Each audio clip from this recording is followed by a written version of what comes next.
अम्मा बाद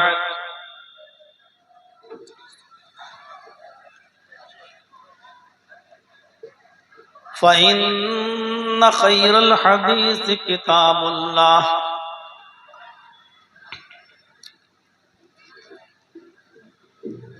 व खैरल हदी हदी मुहम्मदिन सल्लल्लाहु अलैहि वसल्लम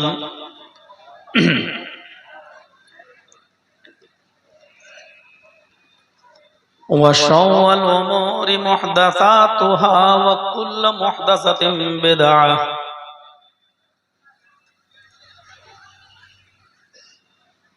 व कुल्लु बिदअतिन ज़लालह व कुल्लु ज़लालतिन फिन्नार।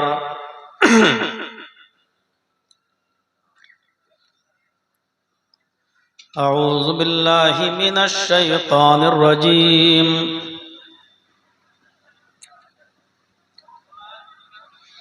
बिस्मिल्लाहिर रहमानिर रहीम।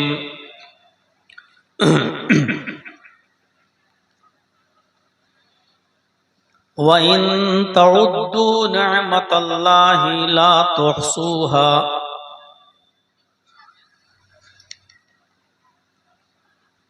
रब्बि इश्रह ली सदरी व यस्सिर ली अमरी वहलुल उक़दतम मिन लिसानी यफ़क़हू क़ौली।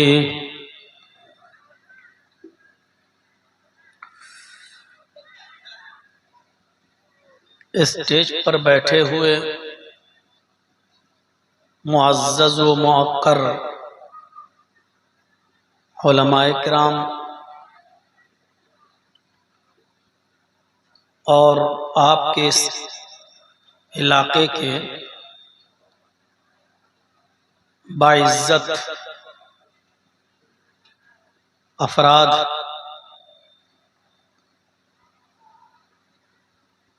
और जनकापुर और उसके अतराफ व अकनाफ से तशरीफ लाए हुए मुअज़्ज़ज़ सामईन हज़रात और बिलखुसूस हमारे दोस्त जनाब जाकिर भाई, जिन्होंने बार बार फ़ोन करके जब तक टाइम हमसे ले नहीं लिया तब तक शांत नहीं बैठे। पर्दा नशीन इस्लामी ख्वातीन माँ और बहनों, एक लंबे अरसे के बाद मैं यहाँ आपके बीच में आया हूँ। गालिबन 2016 में आया था और शायद उसके बाद अब यहाँ आ रहा हूँ। मुझे सही से अभी इसकी जानकारी नहीं है कि इससे पहले मैं कब आया था।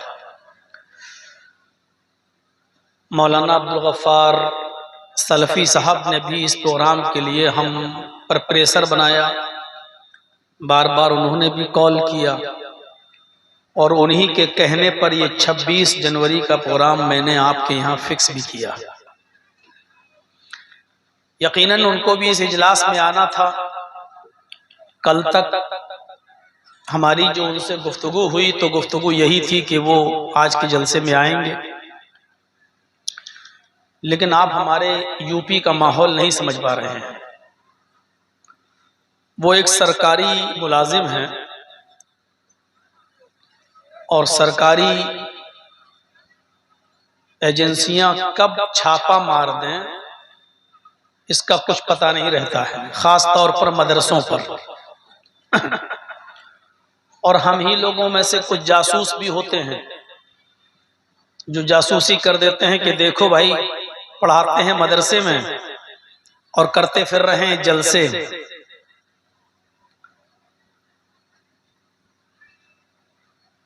फिर मदरसे के प्रिंसिपल की तरफ से भी परेशानी, उनके ऊपर चारों तरफ से ऐसा दबाव आ गया कि फिर वो इस प्रोग्राम में नहीं आ सके। कल का प्रोग्राम भी उनका था किशनगंज में, परसों प्रोग्राम था उनका बॉम्बे में। बहरहाल उन्होंने सारे प्रोग्राम अपने कैंसिल कर दिए। मुझे उन्होंने अपनी मजबूरी बताई, शायद यहाँ की जलसा कमेटी को भी उन्होंने मजबूरी बताई होगी। अल्लाह ताला उनके साथ आसानियां फरमाए और किसी के बारे में बदगुमानी से बचिए कि उन्होंने धोखा दिया है या उन्होंने आपके साथ खयानत की है, ऐसा नहीं। जब किसी के ऊपर कुछ परेशानी आती है तभी वो मना करता है, किसी को शौक नहीं है कि वो आपको जानबूझकर मना करेगा। अल्लाह ताला हम सब के साथ आसानियां पैदा फरमाए।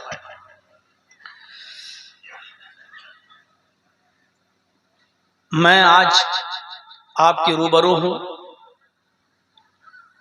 आपकी मोहब्बत पहले भी थी, आज भी है, और दुआ कीजिए अल्लाह ताला से कि ये मोहब्बत जिंदगी भर कायम रहे। आप उलमा की इज्जत करते हैं, अल्लाह ताला हम सबको उलमा की इज्जत करने की तौफीक अता फरमाए और उनकी बातों पर अमल करने की तौफीक अता फरमाए। मैंने खुतबा मसनूना के बाद जो कुरान की एक आयत पढ़ी है, वो बहुत छोटी सी आयत का टुकड़ा है, लेकिन बहुत वसी है, बहुत लंबी चौड़ी अपने अंदर हैसियत रखता है। देखा जाए तो कितनी छोटी सी आयत है, वइन तउद्दू निअमतल्लाहि ला तुहसूहा। बस इतना सा सेंटेंस मैंने पढ़ा है आपके सामने कुरान से। आइए जरा इसके तर्जमे पर, इसकी मीनिंग पर गौर करते हैं।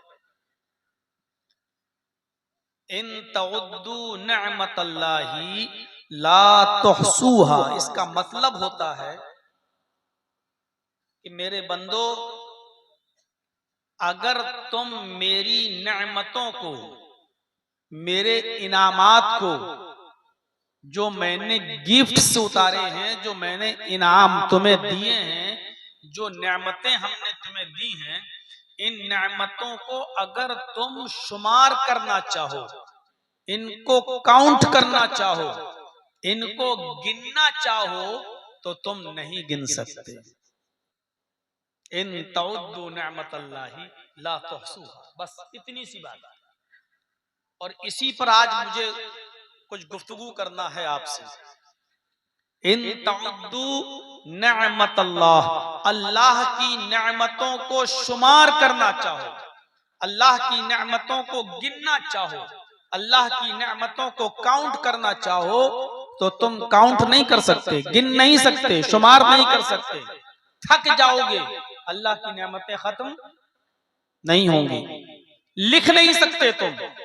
पूरी जिंदगी अल्लाह की नेमतों को लिखते जाओ, लिखते जाओ, लिखते जाओ, तुम्हारी जिंदगी खत्म हो जाएगी, लेकिन अल्लाह की नेमतें खत्म नहीं होंगी।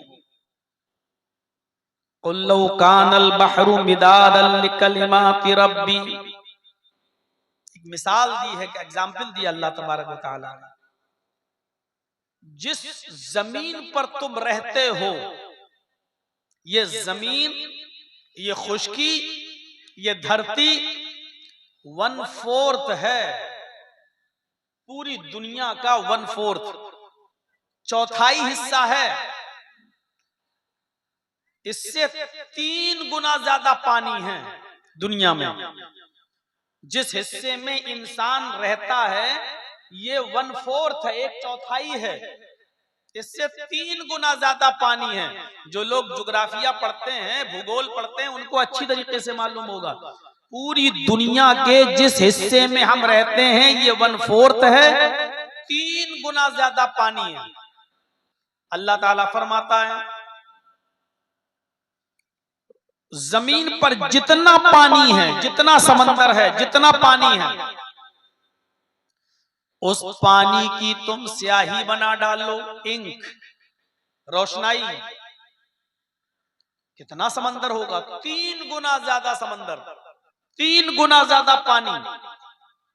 फिर समंदर के अलावा गंगा का पानी, जमुना का पानी,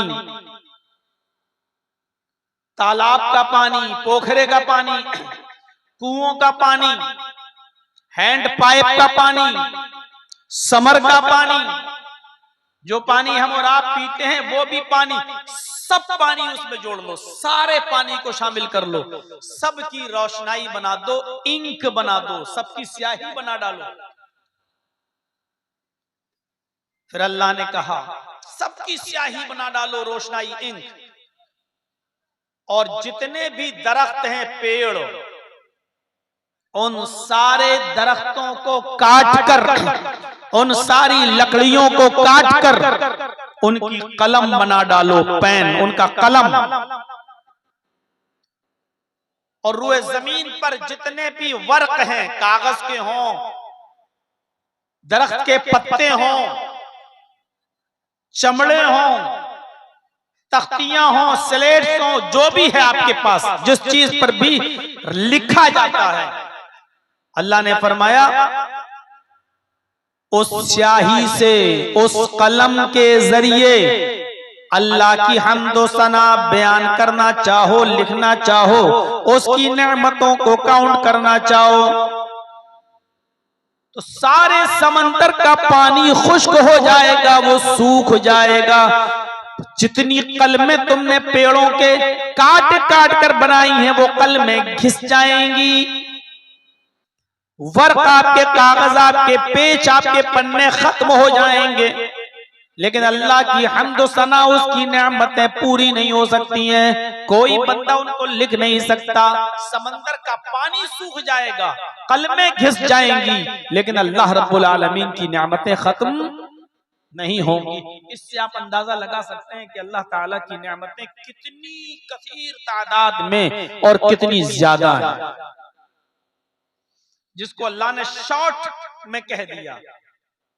कुरान बहुत तफसीर की किताब नहीं है, कुरान में बहुत शॉर्ट जुमला आता है, बस उसकी तफसीर की है अल्लाह के नबी सल्लल्लाहु अलैहि वसल्लम ने, शॉर्ट में कह दिया अल्लाह ताला ने। क्या कह दिया? मुख्तसर, इन तउद्दू निअमतल्लाहि ला तुहसूहा, मेरे बंदो अगर मेरी नेमतों को काउंट करना चाहो, गिनना चाहो, तो ये तुम्हारे बस में नहीं है, तुम्हारे ताकत में नहीं है, तुम मेरी नेमतों को गिन ही नहीं सकते, मेरी नेमतों को शुमार ही नहीं कर सकते कि मेरी नेमत क्या और कितनी। कुरान पढ़िए और कुरान की पहली आयत उठाइए, बिस्मिल्लाहिर्रहमानिर्रहीम। ये तो हर सूरत के शुरू में मिलती है आपको, सूरह तौबा को छोड़कर। इसके बाद जो पहली आयत शुरू होती है सूरह फातिहा की, उस पर गौर कीजिए आप। पहली आयत में अल्लाह ताला ने क्या फरमाया? अल्हम्दुलिल्लाहि रब्बिल आलमीन। सिर्फ रब्बुल आलमीन पर गौर कीजिए। अल्हम्दुलिल्लाहि रब्बिल आलमीन, तमाम तारीफें उस अल्लाह के लिए हैं जो रब्बुल आलमीन, जो दोनों जहान का रब है, जो सारी कायनात का रब है। यहां देखिए और सोचिए, अल्लाह तबारक व तआला ने अपनी एक नेमत का जिक्र किया है। मेरे बंदो, मैं सिर्फ मुसलमानों का रब नहीं हूं, रब्बुल आलमीन कहा है उसने। मैं सारी कायनात का रब हूं।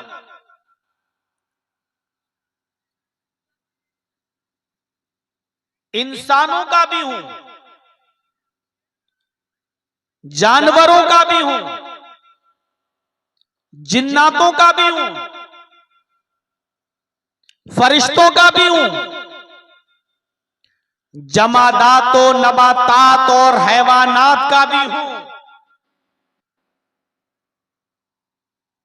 और जमीन और आसमान के अंदर जितनी चीजें आप देख रहे हो उन सब का हूं। इसीलिए जमीन और आसमान की सारी चीजें मेरी तस्बीह, मेरी पाकी, मेरी बड़ाई बयान करती रहती हैं। युसब्बिहु लिल्लाहि मा फिस समावाति व मा फिल अर्ज़। जमीन और आसमान में तुम जो कुछ भी देख रहे हो हर चीज अल्लाह रब्बुल आलमीन की हम्द व सना, अल्लाह की तस्बीह, अल्लाह की पाकी बड़ाई बयान करती है, क्योंकि वो सबका रब है।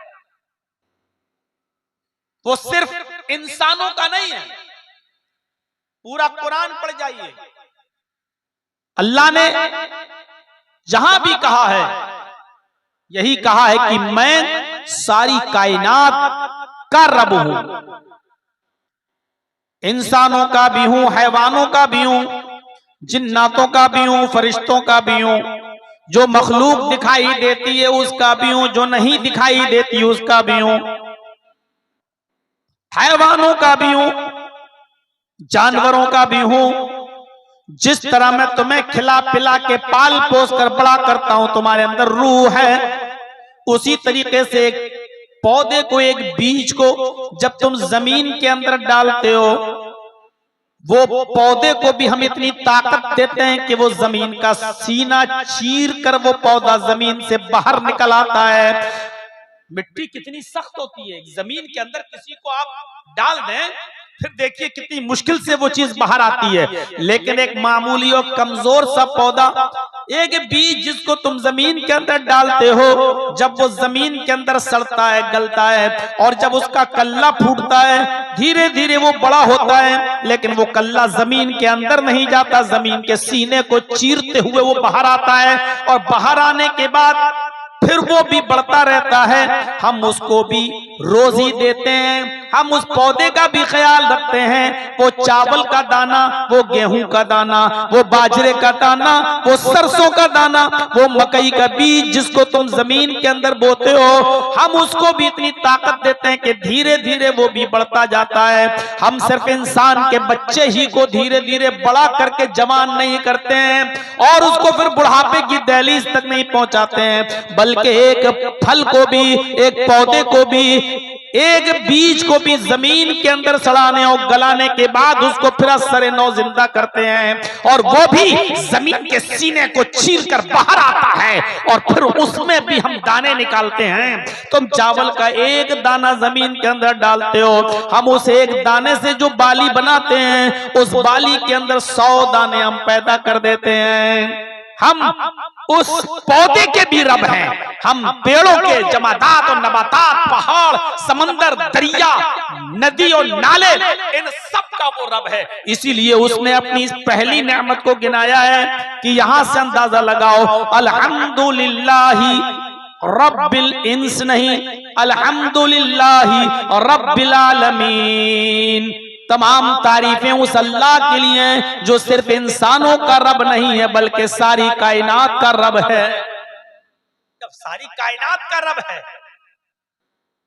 तो यहां से एक चीज और देखिए, उसने ये भी नहीं कहा अल्हम्दुलिल्लाहि रब्बिल मुस्लिमीन, उसने ये भी नहीं कहा अल्हम्दुलिल्लाहि रब्बिल मुमिनीन, उसने क्या कहा अल्हम्दुलिल्लाहि रब्बिल आलमीन।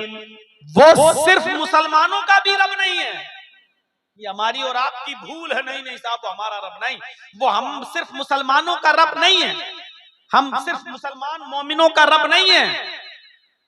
वो जितना हमारा रब है, काफिरों का भी रब है, वो गैर मुस्लिमों का भी रब है, वो हिंदू भाइयों का भी है, ईसाइयों का भी है, यहूदियों का भी है, बुद्धिस्टों का भी है, जैनियों का भी है, सिखों का भी है, सबका है वो। और अगर वो सिर्फ मुसलमानों का रब होता तो किसी काफिर को 2 घूंट पानी भी इस धरती से नहीं देता, किसी काफिर को एक दाना भी नहीं देता, किसी गैर मुस्लिम को इस जमीन पे चलने फिरने की खुली हुई छूट नहीं देता। लेकिन वो जितना मुसलमान को खिलाता है वो काफिर को भी भूखा नहीं सोने देता। किसी हिंदू को देख लो, किसी मुसलमान को देख लो, किसी यहूदी को देख लो, किसी ईसाई को देख लो, किसी बुद्धिस्ट को देख लो, किसी जैनी को देख लो, किसी सिख को देख लो, वो भी जमीन पर जीता है और चलता फिरता है, और वो भी खाने और पीने के बाद ही बिस्तर पर जाकर सोता है। अल्लाह उसको भी भूखा नहीं सोने देता है। क्यों? इसलिए कि अल्लाह की नजर में दुनिया की हैसियत कुछ है ही नहीं। अगर अल्लाह की नजर में दुनिया की कुछ भी हैसियत होती, कुछ भी, हम कुछ भी कह रहे हैं, अल्लाह की नजर में अगर इस दुनिया की कुछ भी हैसियत होती तो अल्लाह इस दुनिया से किसी काफिर को फायदा नहीं उठाने देता।